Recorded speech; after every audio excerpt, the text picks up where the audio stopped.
India Pakistan അതിർത്തിയിലെയും നിയന്ത്രണ രേഖയ്ക്കും സമീപത്തുള്ള മിക്ക ഗ്രാമങ്ങളിലും സിവിലിയൻ ബങ്കറുകൾ നിർമ്മിച്ചിട്ടുണ്ട്. നമ്മൾ ഈ സംഘർഷം വളരെ മൂർച്ഛിക്കുന്നതിന് മുമ്പ് തന്നെ രജൗരിയിലെയും ഉറിയിലെയും ബങ്കറുകൾ സന്ദർശിച്ച് അതുമായി ബന്ധപ്പെട്ട റിപ്പോർട്ടുകൾ നൽകിയിരുന്നു.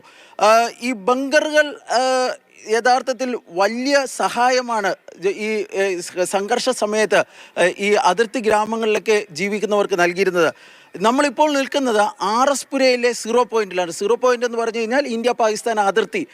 ഇവിടെ അവസാനത്തെ ഗ്രാമത്തിലാണ് നമ്മളിപ്പോൾ ഉള്ളത്. ഈ ഗ്രാമത്തിലെ ബങ്കർ എങ്ങനെയാണ് ഇവിടുത്തെ ജനങ്ങളെ ഈ ഘട്ടത്തിൽ, അതായത് പാകിസ്ഥാൻ്റെ നിരന്തര പ്രകോപനത്തിൽ നിന്ന് രക്ഷ നൽകിയത് എന്നതിനെ സംബന്ധിച്ച് നമുക്ക് മനസ്സിലാക്കാം. ഈ വളരെ ശക്തമായ രീതിയിലാണ് ഈ ബങ്കർ നിർമ്മിച്ചിരിക്കുന്നത്. വലിയ നല്ല കട്ടിയുള്ള ചുവരുകളാണ്.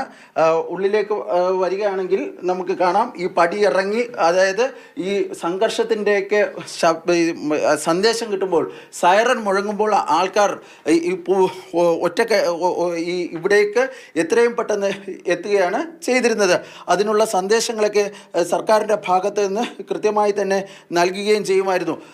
ഇതൊരു കമ്മ്യൂണിറ്റി ബങ്കറാണ്. ഈ ബങ്കറിൽ എല്ലാവിധ സൗകര്യങ്ങളും ഒരുക്കിയിട്ടുണ്ട്. നമുക്ക് കാണാം, നിരത്ത് ഈ ആൾക്കാർക്ക് ഇങ്ങനെ ഇരിക്കുന്നതിനായുള്ള ഈ ചാക്കുകൾ കൊണ്ടുള്ള വിരിപ്പ് പോലത്തെ സാധനമുണ്ട്. അതുപോലെ തന്നെ റജായി, ഉത്തരേന്ത്യൻ ഭാഷയിൽ പറഞ്ഞാൽ റജായി ഉണ്ട്. ഇപ്പുറത്ത് ഈ കൊതുക് തിരി, അതുപോലെ തന്നെ ചെറിയ സ്റ്റൗ ഒക്കെ ഉണ്ട്. ഇവിടെ ഈ ബൾബും മറ്റും ഉണ്ട്, ഫാനുണ്ട്, ഒക്കെ ഉണ്ട്. നമുക്ക് ഈ നാട്ടുകാരോട് തന്നെ ചോദിച്ചു നോക്കാം എങ്ങനെയാണ് ഈ ബങ്കർ അവർക്ക് സഹായകരമായത് എന്നതിനെ സംബന്ധിച്ച്. इधर एक समय में परसों तो कोई 25 थे, बाकी कोई उधर है मोर्चा, उसमें कुछ वो एक उधर है, जितना ये बड़ा है एक उधर है। उसमें जब आप इधर बैठ रहे हैं तो आपको ये फायरिंग का आवाज सुन सकते हैं? हाँ बिल्कुल, पूरा इलाका तो सेफ है बंकर का? हाँ, ये महल्ले का बना रखा है ना। वो जितने भी निजी के गाँव घर वाले हैं वो आ सकते हैं।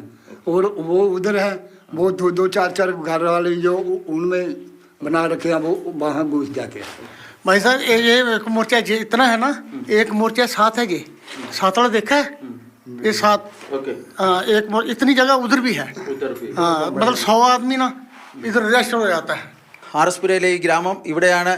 ഇതിന് സമീപത്തുള്ള ഒരു BSF പോസ്റ്റിലാണ് കഴിഞ്ഞ ദിവസം മുഹമ്മദ് ഇന്ത്യാസ് എന്ന BSFിൻ്റെ സബ് ഇൻസ്പെക്ടർ വീരമൃത്യു വരിച്ചത്. ഓരോ തവണയും ഈ വെടിനിർത്തൽ കരാർ ലംഘനം പാകിസ്ഥാൻ്റെ ഭാഗത്ത് നിന്നുണ്ടാകുമ്പോൾ അവർ അഭയം പ്രാപിച്ചിരുന്നത് ഇത്തരം ബങ്കറുകളിലാണ്.